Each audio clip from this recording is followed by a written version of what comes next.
CBSE class 12 maths हमारा chapter है probability और हम मल्टीप्लिकेशन थ्योरम और इंडिपेंडेंट इवेंट्स टॉपिक 2 कर रहे हैं। हमारा अगला क्वेश्चन है question number 21। A and B are independent events such that probability of A intersection not B is equal to 1/4 and probability of not A intersection B is equal to 1/6. Find probability of A and probability of B. यह question CBSE 2023 में 3 marks का पूछा गया था। एक बार आप इस question को ट्राई करिए, फिर हम लोग आगे बढ़ते हैं।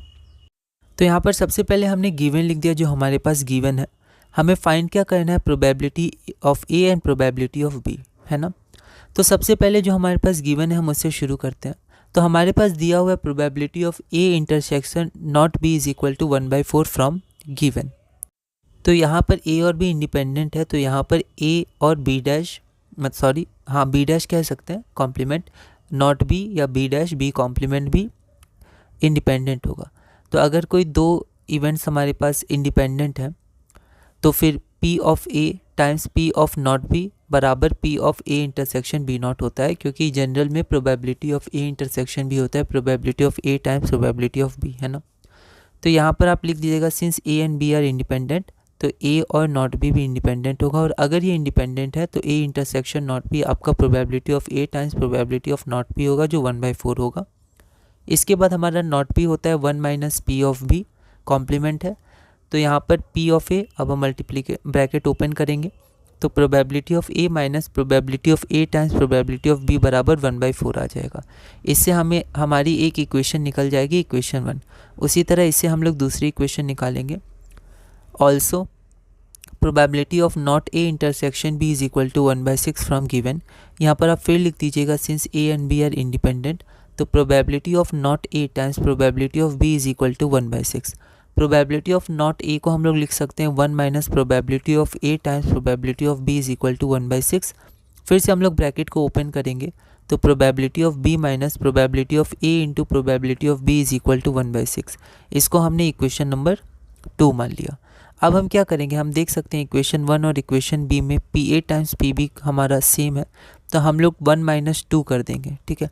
तो यहाँ LHS को सब्ट्रैक्ट करेंगे, यहाँ RHS को सब्ट्रैक्ट करेंगे।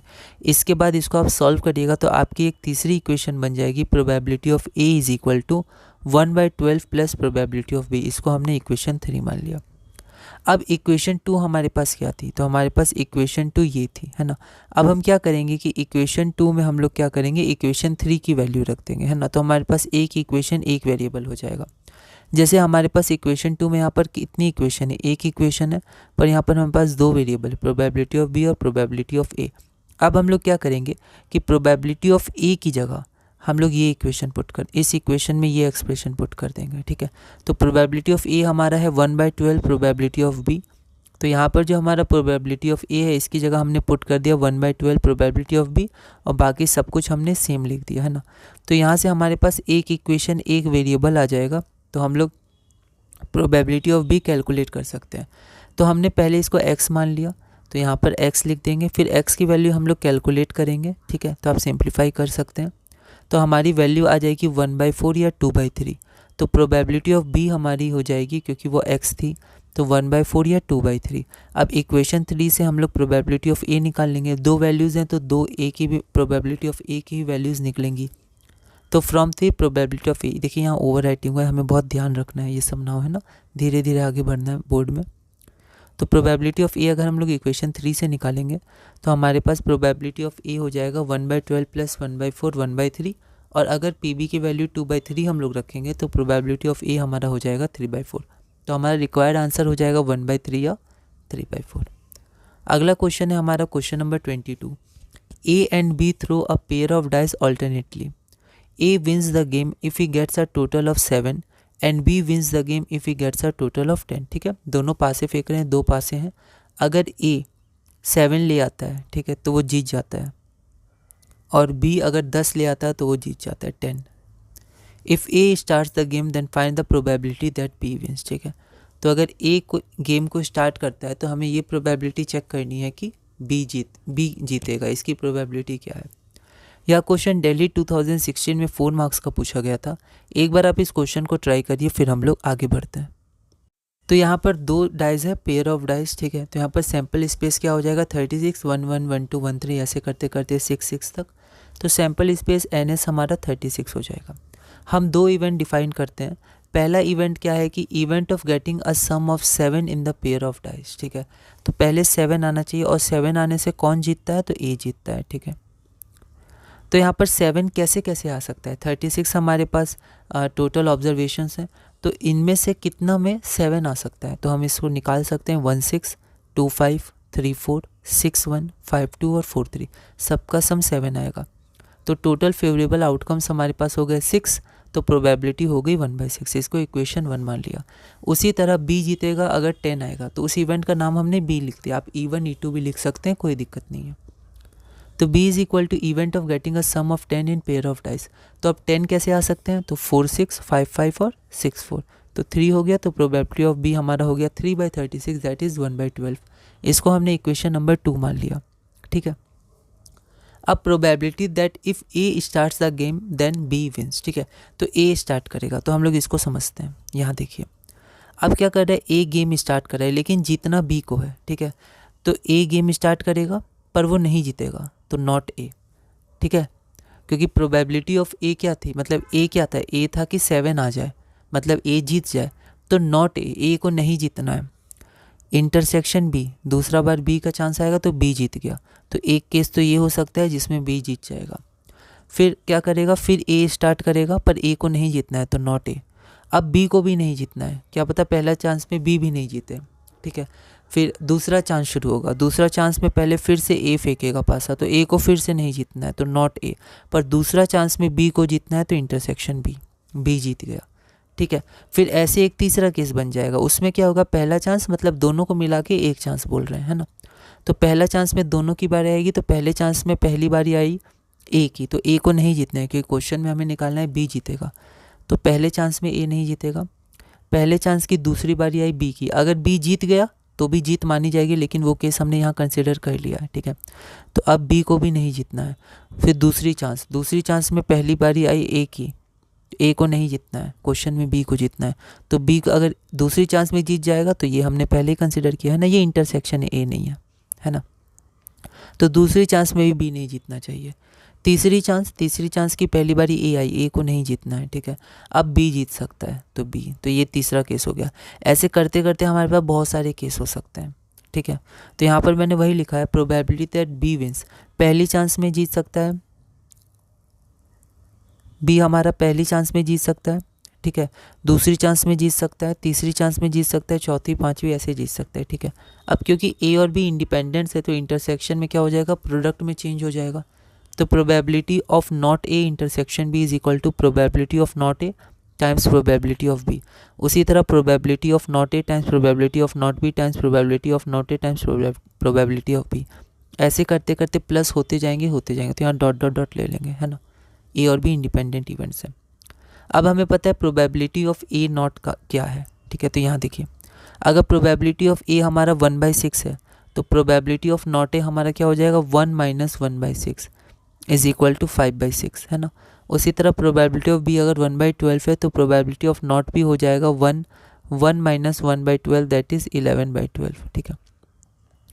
तो यहाँ पर मैंने लिख दिया है फ्रॉम 1 and 2, और यहाँ पर मैंने ब्रैकेट में लिख दिया। आप चाहें तो पहले यहाँ पर एक थोड़ा सा लिख सकते हैं, probability of A not is equal to इतना and probability of not B is equal to इतना, है ना। यहाँ पर मैंने ब्रैकेट में लिख दिया है, ठीक है।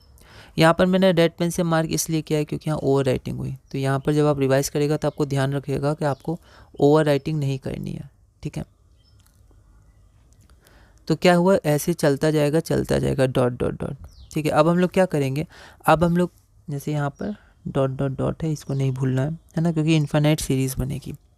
अब इसमें अगर हम लोग देखेंगे तो यहाँ पर हमारा 5/72 कॉमन आ रहा है, तो हम लोग इस तरह से सॉल्व करेंगे, क्योंकि मल्टीप्लिकेशन कॉम्यूटेटिव होती है, तो हम लोग किसी को भी मल्टीप्लाई कर सकते हैं। तो हम लोग ऐसे मल्टीप्लाई करेंगे कि कुछ कॉमन है। ऐसे क्वेश्चन ध्यान रखने, इसमें इन्फिनाइट सीरीज़ ज्योमेट्रिक सीरीज़ का फार्मूला लगता है। तो पहला 5/72 है ना, तो सब में 5/72 बनाना है, जो पहला टर्म है, क्योंकि उसी को कॉमन लेंगे। अब देखिए ये 5/6 है, तो इसको आप मल्टीप्लाई किए इसके साथ 1/12 के संग, ताकि 5/72 आ जाए।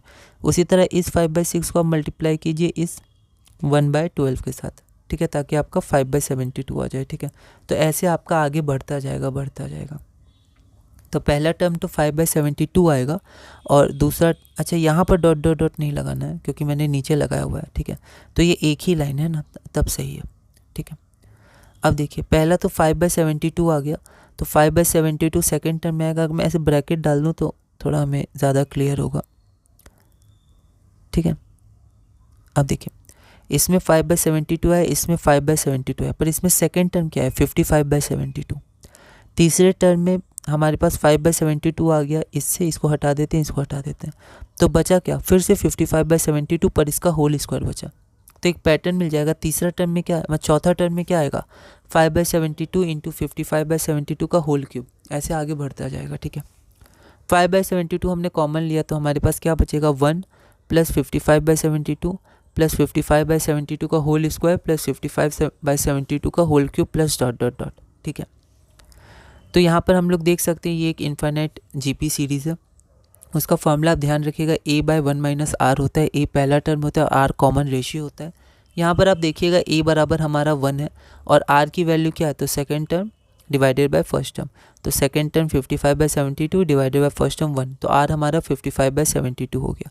तो 1 - 55/72, इसका आप सॉल्व करिएगा तो 5/72 इंटू 72/17 5/17। तो हमारे पास रिक्वायर्ड प्रोबेबिलिटी कि हमारा b जीतेगा, तो उसकी रिक्वायर्ड प्रोबेबिलिटी होगी 5/72, जो हमारा रिक्वायर्ड आंसर है। हमारा अगला क्वेश्चन है question number 23। A and B throw a pair of dice alternately till one of them gets a total of 10 and wins the game। Similar question है पर इसमें दोनों को 10 लाना है, जो पहले 10 लाएगा वो जीतेगा। पिछली बार में अलग अलग केसेस थे, ठीक है। जैसे A को 7 लाना था और B को शायद 10 लाना था। B को क्या लाना था देख लेते हैं, हाँ B को आपका 10 लाना था, ठीक है। यहाँ पर दोनों को ही 10 लाना है। तो क्वेश्चन नंबर 23 है, A and B throw a pair of dice alternately till one of them gets a total of 10 and wins the game. Find their respective probabilities of winning if A starts first। ये ध्यान रखना है A start कर रहा है। तो similar question है, या क्वेश्चन ऑल इंडिया 2016 में 4 मार्क्स का पूछा गया था। एक बार आप इस क्वेश्चन को ट्राई करिएगा, अगली वीडियो में हम इसे सॉल्व करेंगे।